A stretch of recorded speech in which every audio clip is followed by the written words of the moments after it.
Praise the Lord. फिर एक बार परमेश्वर के नाम की स्तुति हो, उसकी महिमा हो कि फिर एक बार परमेश्वर ने हम सभी को एक अच्छा सा दिन दिया है कि फिर एक बार हम खुदा की इबादत करें, उसकी आराधना स्तुति करें।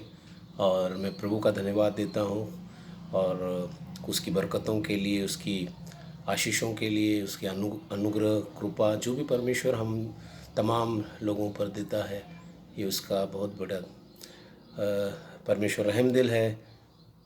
क्योंकि हम तमाम लोगों को खुदा जो है अपनी छतों छाया में, अपने अनुग्रह में बढ़ा रहा है। आशा रखता हूँ कि आप सभी लोग परमेश्वर में महफूज हैं और दुआ करता हूँ कि खुदा बाप आपको ईमान में और उसकी धार्मिकता में, पवित्रता में और चंगाई दे। परमेश्वर आप सबको बरकत दे, परमेश्वर आप सबको और आप सभी लोगों को प्रभु सुकून और चैन और इत्मीनान दे। मेरी दुआ है परमेश्वर से। और आज का जो संदेश है, जो आज हम पवित्र शास्त्र परमेश्वर के वचन से देखने वाले हैं, वो दाऊद और गोलियत की ज़िंदगी पर आधारित है। ज़िंदगी का कारवां जब आगे बढ़ता है तो बहुत सारा ऐसा वक्त हमारे जीवन में आता है और हम कुछ चीज़ों को पाना चाहते हैं और कुछ चीज़ों को हासिल करना चाहते हैं और काफ़ी चुनौतियां भरी भी रहती हैं उस ज़िंदगी के अंदर। लेकिन उसको सारी चुनौतियों को भूलकर उस चीज़ को प्राप्त करना, ये बहुत बड़ी बाब है मनुष्य के जीवन में। जब हम पहला शामुएल उसका 17 अध्याय का जब अध्ययन करते हैं तो वहाँ पर गोलियत और दाऊद दोनों की ज़िंदगियों को देखते हैं। जब दोनों के बीच में जब युद्ध हुआ तो दाऊद के लिए बहुत बड़ी चुनौती थी गोलियत, क्योंकि दाऊद शारीरिक रीति से बहुत छोटा था और गोलियत बहुत मजबूत, बहुत ही ताकतवर और बहुत ही सामर्थी था वो। लेकिन हम देखते हैं कि दाऊद ने उस चुनौती को जो है हासिल किया। तो सबसे पहली चीज़ हम दाऊद के जीवन में देखते हैं, उसके जीवन में जो करेज था, उसके जीवन में जो हौसला था, हिम्मत थी उसके जीवन में, वो बहुत जिसकी वजह से वो कामयाब हुआ, सक्सेस हुआ और इतने बड़े संकट के ऊपर उसने विजय प्राप्त कर की है। तो व्हाट इज़ द करेज? करेज क्या है? करेज किसको कहते हैं? कोई भी ऐसी चीज़ जिसको करने में डर लगता हो, मुश्किल दिखाई देती है, जो नामुमकिन दिखाई देती है और जिसको हम बड़े साहस के साथ करते हैं, उसे करेज कहते हैं। जिस काम को करने में, बोलने में, छोड़कर भागने में और हमें पता लगता है कि बहुत बड़ा ख़तरा है, हमारा बहुत बड़ा नुकसान हो जाएगा, इन सारी बातों को छोड़कर उस चीज़ की तरफ, उस चुनौती की तरफ जाना, उसका मुकाबला करना, उसे करेज कहते हैं। कुछ चीज़ें मैंने यहाँ लिखी हुई हैं जो मैं आप लोग को पढ़ना चाहता हूँ करेज के बारे में। और यहाँ सब बताया गया है। हम में से कई लोग जिन चीज़ों की उम्मीद सजोते हैं, असल वो ये नहीं मिलती तो ज़िंदगी से हार मान लेते हैं। बहुत बार हम बहुत सारी चीज़ों के सपने रखते हैं, सपने देखते हैं और उस चीज़ की उम्मीद रखते हैं, आशा रखते हैं। लेकिन जब वो चीज़ हमारे जीवन में मुश्किल जब दिखाई देती है उसको प्राप्त करना, तो हम हार मानते हैं। जिसे हम पूरी शिद्दत से चाहते हो, जिसे हमने लगातार चाहा हो, उसके ना मिलने पर भी ज़िंदगी में आगे बढ़ना ही साहस है। साहस को उम्र या अनुभव से नहीं आंक सकते। साहसपूर्ण जीवन केवल एक सीढ़ी नहीं है, वो तो अंतहीन सिलसिला है जिससे हर सीढ़ी के बाद नया आत्मविश्वास मिलता है। जीत साहस नहीं है, बल्कि वो संघर्ष साहस है जो हम सब जीतने के लिए करते हैं। ये बहुत बड़ी चीज़ है। क्रिश्चियन नीड करेज। जो मसीही जो लोग हैं, खुदाई जो लोग हैं, उनको साहसपूर्ण जीवन जीना बहुत महत्वपूर्ण है, ज़रूरत की बात है। इंग्लिश में ऐसा बोला गया है कि there are so many time when we face challenge to our faithfulness and are afraid. विश्वासियों के जीवन जीते समय कई ऐसी चुनौती जब हमारे जीवन में कदम रखती है तो हम डर जाते हैं। डर के कारण लोग सुसमाचार का प्रचार करने में डरते। जब हम प्रेरितों के काम उसका 24 अध्याय और उसका 25 वचन जब पढ़ेंगे, एक्स चैप्टर 24 वर्स 25 जब हम पढ़ेंगे, तो वहाँ पे एक ऐसा घटना हमें दिखाई देती है। मेरे पास बहुत सारे वर्स हैं, मैंने आपको वर्स बताया, आप जरूर पढ़ना। भयभीत जीवन जीना बहुत बड़ा नुकसान का कारण बन सकता है। जो व्यक्ति भयभीत जीवन जीता है उसे अपना आत्मा खोनी पड़ती है। जब हम मत्ती की इंजील उसका 25 अध्याय और उसका 14 से 30 वचन जब हम पढ़ते हैं, तो यहाँ पे लिखा गया है, हम वो जिसके स्वामी ने एक को 5 रुपये दिए, एक को 2 दिए और एक को 1 दिए। जिसको 5 दिए उसने उसको दुगना करके 10 किया, और जिसको 2 दिए थे उसने उसका दुगना करके 4 किया। जिसको 1 दिया था उसने डर के मारे छुपा के रख दिया, तो उसे पता था कि उसका स्वामी आएगा तो उसे वो देना पड़ेगा। तो हम देखते कि जब उसका स्वामी आया तो उसने जो है, जिसने 5 के बजाय 10 का बनाए थे उसको आशीष दी, जिसको 2 के बदले जिसने 4 बनाए थे उसको आशीष दी। लेकिन जिसको 1 दिया था, जो डर गया था, जिसने उसको छुपा के ज़मीन में गाड़ दिया था डर के मारे, उसने उसका कोई उपयोग नहीं किया था, उससे उसने कोई अपने लोगों का फ़ायदा नहीं किया, ना अपना फ़ायदा किया, लेकिन डर के मारे उसने वो रुपयों को छुपा के रखा, लेकिन उसे कोई आशीष नहीं मिली। आज हम ऐसे ही दाऊद के जीवन के बारे में देखेंगे। Look at challenge that David face. सबसे पहले गोलियात और दाऊद के जीवन में जो युद्ध हुआ और जो समस्या दाऊद को सहन करनी पड़ी, हम पहली चीज़ देखते हैं, look at challenge that David face, है ना। सबसे बड़ा जो चैलेंज था, सबसे बड़ा जो संकट था जिसको दाऊद ने सामना किया, फेस किया, वो सबसे बड़ा चैलेंज क्या था? Goliath was nothing to take for granted. जो है गोलियत को आसानी से हम नहीं ले सकते। यहाँ पर जब हम गोलियत के बारे में पढ़ते हैं, गोलियत के बारे में यहाँ पर हम लोग देखते हैं, तो गोलियत के बारे में लिखा गया है कि गोलियत कैसा था, उसकी जो काटी कैसी थी, उसका जो तलवार का वजन कितना था, और हम ये सारी बातों को जो है 1 शमूएल उसका 17 अध्याय के अंदर देखते हैं। और यहाँ देखते हैं कि गोलियत हम देखेंगे, जैसे कि हम 1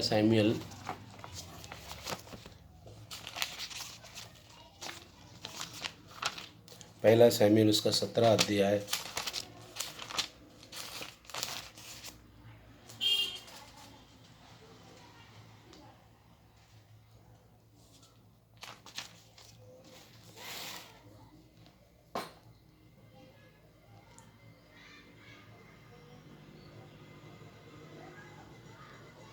तो यहाँ लिखा है 1 शमूएल उसका 17 अध्याय 6 से, तब फलस्तियों की छावनी में से गोलियत नाम एक वीर निकला जो गत नगर का था, और उसकी लंबाई 6 हाथ 1 बिता थी। उसके सर पर पीतल का टोप था, और वो एक पत्थर का झिलम पहने हुए था, जिसका तौल 5,000 शेकेल पीतल का था।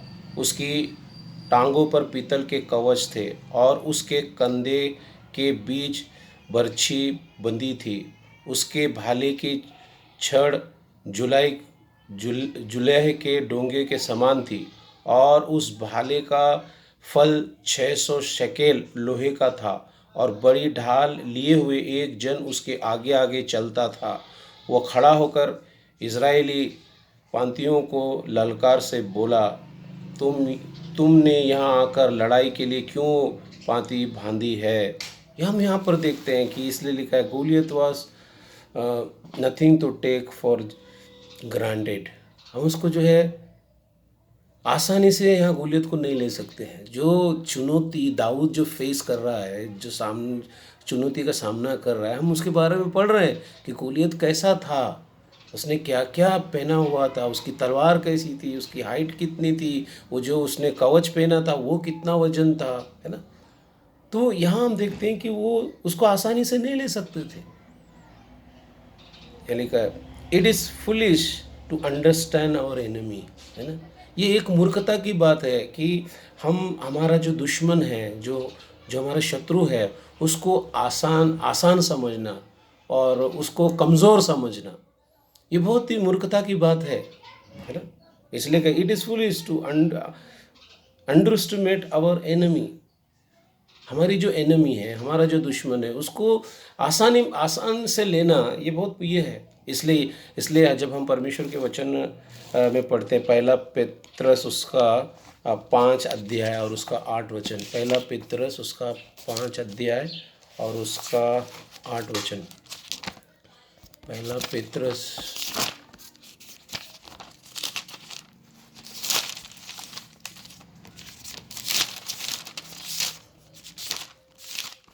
पहला पेत्रस उसका 5 अध्याय और उसका 8 वचन, और यहाँ लिखा है, संचित और जागते रहो, क्योंकि तुम्हारा विरोधी शैतान गरजने वाले सिंह के समान इस खोज में रहता है कि किसको फाड़ कर खाए। यहाँ लिखा, हमारा जो दुश्मन है, हमारा जो शत्रु है, वो इस ताक में रहता है ना। उसके बारे में लिखा, शैतान के बारे में बताया गया है कि वो कैसा है और वो कैसे कौन से ताक में रहता है, कैसे हमें फाड़ कर खा सकता है। शैतान एक हास्यास्पद आकृति नहीं है, बल्कि एक चालाकुर दुश्मन है जो सभी प्रकार के खुदाई रूपों का उपयोग कर सकता है, जो हमें पाप के लिए लुभाते हैं। David could have been afraid because no one respect him। दूसरा प्रॉब्लम हम दाऊद के जीवन में देखते हैं, जब वो गोलियत के साथ में युद्ध करने के लिए गया। दूसरा प्रॉब्लम क्या था उसके लिए, दूसरी चुनौती क्या थी दाऊद के लिए? यह लिखा है कि David could have been afraid because no one respect him.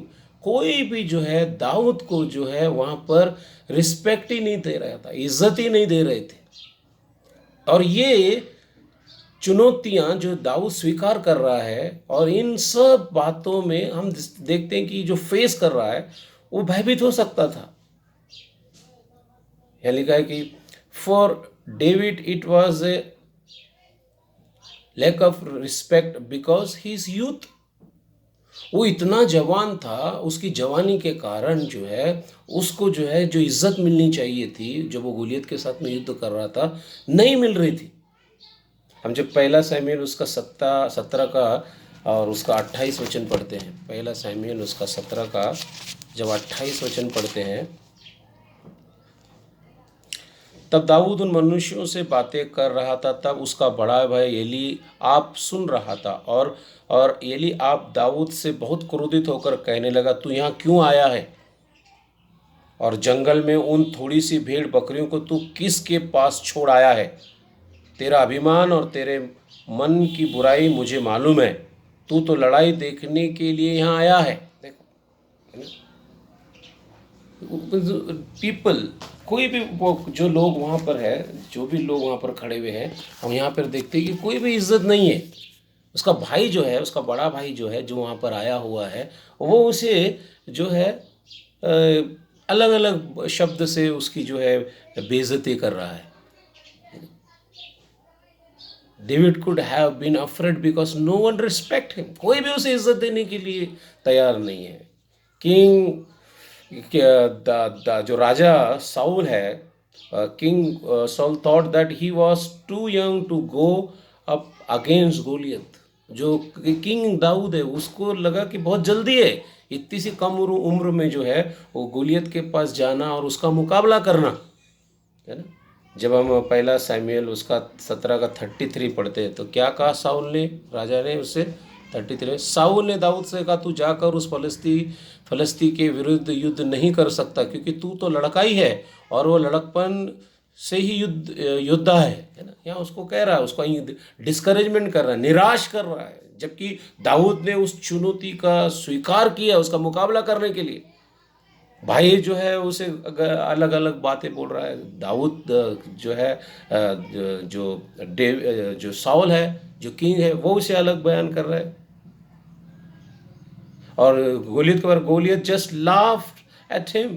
जब गोलियत ने दाऊद को देखा, जब उसके बॉडी को देखा, जब उसके शरीर को देखा, तो जो गोलियत है वो हंसने लगा और उसे भला भला बुरा कहने लगा। क्या कहा उसने साउल दाऊद को, क्या कहा गोलियत ने? 1 शमूएल 17 का 42 से जब हम पढ़े, तब व्यक्ति ने दृष्टि करके दाऊद को देखा तब उसे तुच्छ जाना, क्योंकि वो लड़का ही था और उसके मुंह पर लाली झलकती थी और वो सुंदर था। तब फलिस्ती ने दाऊद से कहा, क्या मैं कुत्ता हूँ कि तू लाठी लेकर मेरे पास आता है?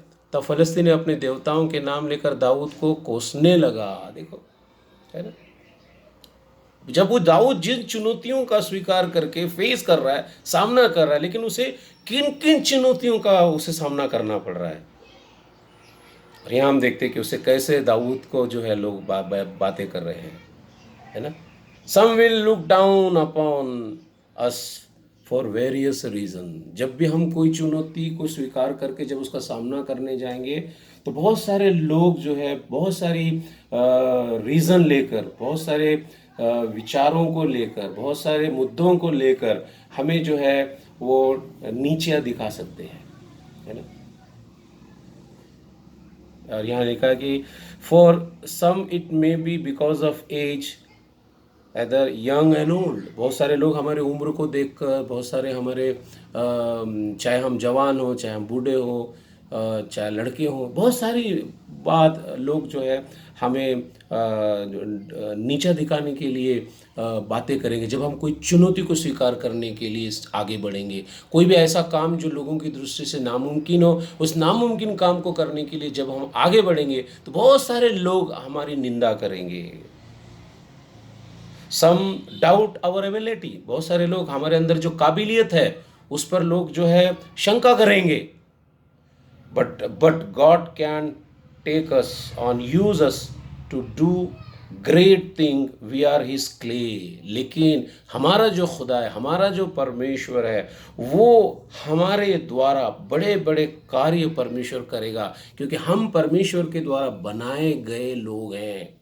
हमारे खुदा में वो तासीर है, हमारे खुदा में वो ताकत है, क़ुव्वत है कि हम जैसे कमज़ोर लोगों को परमेश्वर जो है बड़ी बड़ी चुनौतियों का सामना करने के लिए हिम्मत देता है, ताकत देता है, क्योंकि हम परमेश्वर के हाथ की बनाई हुई सृष्टि हैं, क्योंकि परमेश्वर ने हमको बनाया है। Sometimes we are fearful because we doubt our own ability. हम कभी कभी अपनी खुद की काबिलियत के ऊपर शंका करते हैं, शक करते हैं। इस वजह से हम उस चुनौतियों का सामना करने से डर जाते हैं, है ना। Sometime we are fearful because we doubt our own ability, है ना।